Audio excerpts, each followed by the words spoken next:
नमस्कार, capital TV Uttar Pradesh का खास शो किस्सा यूपी का देख रहे हैं आप और मैं हूं आपके साथ शिवानी रतूड़ी। कानपुर से शुरू हुआ एक मामूली सा मामला अब पूरे देश में फैल चुका है। बात तब बढ़ी जब आई लव मोहम्मद के समर्थन में मुस्लिम समुदाय सड़कों पर उतर आया। जगह जगह पोस्टर लगाए गए और जुलूस भी निकाले गए। इस दौरान कई जगह पुलिस और मुस्लिम समाज का आमना सामना भी हुआ। इसके जवाब में अब कुछ लोगों ने आई लव महादेव के पोस्टर और तख्तियां लेकर सड़कों पर प्रदर्शन शुरू कर दिया है। देखते ही देखते ये मुद्दा दो समुदायों के बीच तनाव का कारण बन गया है। हिंदू त्योहारों के बीच कुछ लोगों ने इसे धार्मिक भावनाओं को भड़काने की साजिश बताया है। इसी पर चर्चा करने के लिए मेरे साथ स्टूडियो में मौजूद हैं कैपिटल टीवी के executive editor Rajeev Kumar. Sir, बहुत बहुत स्वागत है आपका। धन्यवाद। सर, एक तरफ आई लव मोहम्मद चल रहा था, अब उसके जवाब में आई लव महादेव के पोस्टर जारी कर दिए गए हैं। ये आई लव मोहम्मद है क्या? ये किस मोहम्मद की बात कर रहे हैं? इनको पूरी तरीके से लिखना चाहिए आई लव पैगंबर मोहम्मद या फिर आई लव मोहम्मद लिखना छोड़ दे, क्योंकि आई लव मोहम्मद में जैसे मोहम्मद की बात करेंगे, ये जैसे मोहम्मद एक टेररिस्ट ऑर्गेनाइजेशन है और उस मोहम्मद को भी आई लव मोहम्मद में जोड़ देंगे। अगर आपको पूरी तरह से लिखना है तो आई लव पैगंबर मोहम्मद लिखो। आई लव मोहम्मद, इन लोगों ने एक ऐसी धारणा चलाई कि पूरे भारत के अंदर मुसलमान एकजुट होने की कोशिश में और तेजी लाएं और जो एकजुट होने में कुछ बाधाएं पड़ रही है उन बाधाओं को खत्म किया जाए। ये किसी भी तरीके से ये बताने की कोशिश की जाए कि देखो, हिंदू एकजुट हो रहा है तो हमारी परेशानी बढ़ेगी, इसलिए हम लोग एकजुटता का दिखावा करो, क्योंकि एकजुट तो यह है ही। ऐसा नहीं है कि मुस्लिम यहां पर एकजुट नहीं रहा, लेकिन अलग अलग क्षेत्रों में इसकी एकजुटता दिखती है, पूरे भारत के अंदर एकजुट नहीं हो पाता। लेकिन अब स्थितियां बदलने की कोशिश की गई। ये बार बार कहा जा रहा था कि आई लव मोहम्मद, ये अभियान इन लोगों ने शुरू हुई क्यों किया, शुरू करने के पीछे का रीजन क्या था? क्या अचानक से मुसलमानों के खिलाफ एट्रोसिटी बढ़ गई? कहीं ऐसी खबरें आई कि मुसलमानों को मारा पीटा जा रहा है, उसके साथ अत्याचार किया जा रहा है, अन्याय किया जा रहा है? ये कोई ऐसी अवधारणा तो सामने आई नहीं। इन लोगों ने जो तरीके अपनाए उसके खिलाफ सरकार ने एक्शन लिए। पिछली बार बरा वफात के समय भी फिलिस्तीन के झंडे ये लहराओगे तो फिर पुलिस तुम्हारे खिलाफ एक्शन लेगी ही। अगर शोभा यात्रा के समय तुम लोग पत्थरबाजी करोगे तो पुलिस तुम्हारे खिलाफ एक्शन लेगी ही।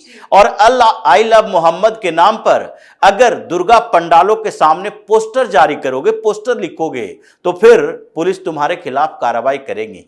तो इन लोगों ने कोशिश यही की थी कि सरकार थोड़ी बहुत कार्रवाई करे, हमारी एकजुटता बढ़े और हम फिर धीरे धीरे इसे एक आंदोलन का रूप दें, क्योंकि जितने आंदोलन के तरीके थे इन लोगों के 3-4 महीने में जितने इनके खिलाफ केसेस आए और जिसमें ये सीधे सुप्रीम कोर्ट चला गया, सुप्रीम कोर्ट से भी आदेश इनके खिलाफ आए हैं, तो ऐसे में उन मामलों में आंदोलन नहीं कर सकता सीए की तरह, जैसे सीए के खिलाफ आंदोलन किया था।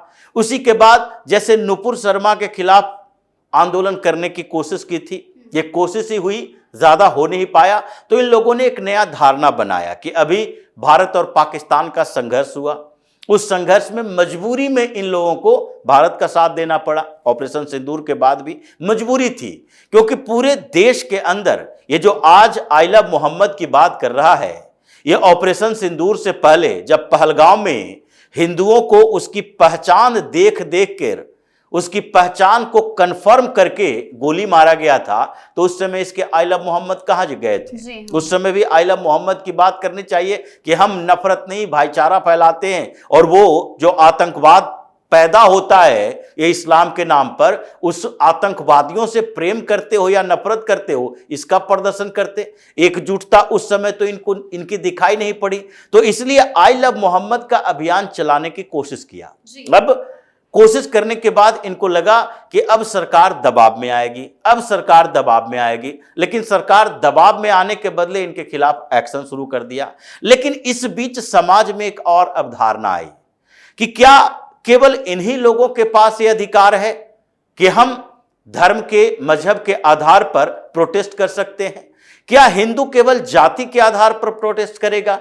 क्या हिंदू इनके खिलाफ केवल जातीय आधार पर बटे हुए समाज में तब्दील होकर रहेगा? तो इसलिए कुछ संगठनों ने तय किया कि आई लव मोहम्मद का जवाब सरकार अपने तरीके से दे, लेकिन हिंदू संगठन अपने तरीके से देगा। और इसीलिए आई लव महादेव की बात हुई, यही महादेव की बात, जिसके लिए ऑपरेशन महादेव चला जम्मू कश्मीर में।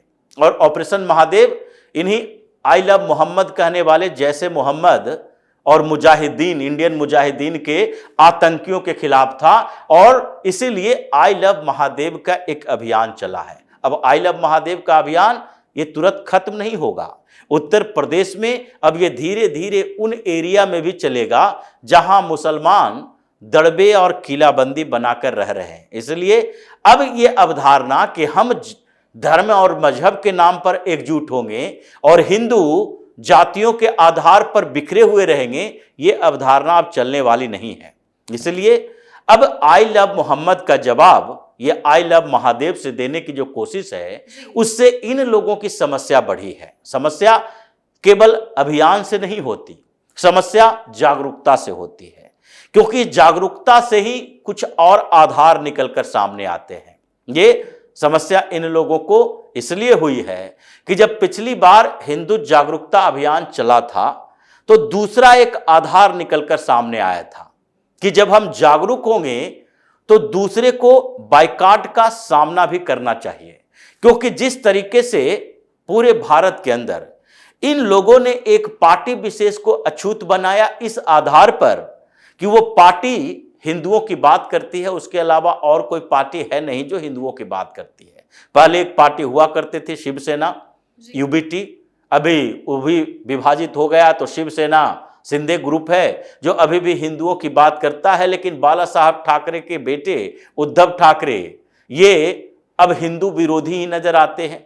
तो जो डायरेक्ट हिंदुओं की बात करने वाली पार्टी है वो है भारतीय जनता पार्टी, और इसको इन लोगों ने अनटचेबल घोषित कर दिया है कि किसी तरीके से भारतीय जनता पार्टी को उखाड़ने के लिए हम अलग अलग कॉन्स्पिरेसी करते रहे। तो इसलिए ये लोग अलग अलग क्षेत्रों में टैक्टिकल वोटिंग भी करता है और टैक्टिकल तरीके से साजिशें भी करता है, और इसी में उत्तर प्रदेश में भी इन लोगों ने करना शुरू किया। तो यहां पर जो पिछली बार जो योगी सरकार ने इन लोगों के खिलाफ, इन लोगों की बात इसलिए आती है क्योंकि वो निष्पक्ष एक्शन में पिस ये लोग जाता है। इन लोगों ने इतनी गलतियां की है कि इसके खिलाफ कार्रवाई होनी ही थी।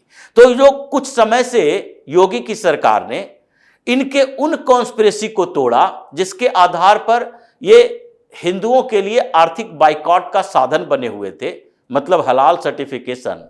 उसके बाद से परेशानियां इनकी बढ़ी और यही से आधार पैदा हुआ कि देखो हर 3 से 4 महीने के अंदर एक प्रोटेस्ट उत्तर प्रदेश में होना चाहिए। एक प्रोटेस्ट तो चाहिए, और एक प्रोटेस्ट अगर होता है तो मुसलमानों को यह समझ में आते रहेगा कि उत्तर प्रदेश के अंदर मुसलमान तब तक सुरक्षित नहीं है जब तक अखिलेश यादव जैसे लोगों की वापसी नहीं होती है। इसलिए दिमाग में बिठाए रहो, क्योंकि मुसलमानों में भी ये भ्रम की स्थिति थोड़ी थोड़ी बढ़ रही है कि जो सरकार लॉ एंड ऑर्डर बेहतर कर रही है, जो सरकार योजनाएं बेहतर तरीके से दे रही है, तो कुछ लोग भारतीय जनता पार्टी की तरफ भी मुड़ जाएंगे। इसलिए उनको याद दिलाते रहना जरूरी है। पिछले चुनाव में ही कई ऐसे एग्जाम्पल सामने आए थे जिसमें एक महिला ने भारतीय जनता पार्टी को वोट दिया और उसका पति है जो उसको पीटने लगा इस आधार पर कि भाजपा को वोट क्यों देकर आई हो। यह मुस्लिम महिला की बात थी।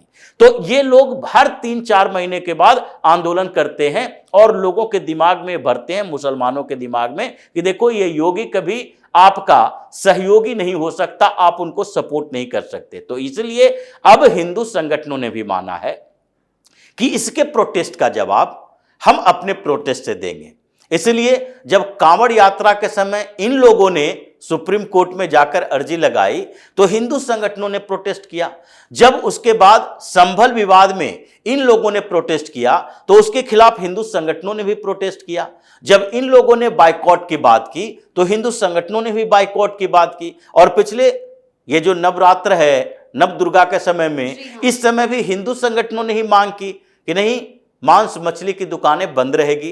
तो इन लोगों के प्रोटेस्ट का जवाब हिंदू संगठनों के प्रोटेस्ट से हो सकता है, कार्रवाई का जवाब, एक्शन का जवाब सरकार के एक्शन से हो सकता है। और इसीलिए ये आई लव मोहम्मद के जवाब में अब जो आई लव महादेव चला है, उससे इन लोगों को लगने लगा कि अब हिंदुओं को तोड़ना संभव नहीं है। हालांकि आई लव महादेव के नाम पर अब देखते हैं कि अखिलेश यादव हों या फिर मायावती हो या फिर राहुल गांधी हो, ये सारे मुस्लिम अपीजमेंट की पॉलिटिक्स करने वाली पार्टियां किस आधार पर इसका विरोध करती है। ऐसे इन लोगों ने संसद के अंदर ऑपरेशन महादेव का विरोध किया था कि ऑपरेशन महादेव नाम क्यों रखा गया, ये ऑपरेशन जो आतंकवादियों के खिलाफ चल रहा है, तो ये आई लव महादेव का भी विरोध कर सकते हैं। खैर, जो अभी परिस्थितियां बदली है उसमें ये तो है कि अभी तक जो 60-70 सालों से भारत की पॉलिटिक्स मुस्लिम केंद्रित चल रही थी, जितनी भी पार्टियां थी ये मुसलमानों को केंद्र में रखी हुई थी, चाहे हिंदू बहुसंख्यक की क्यों ना हो,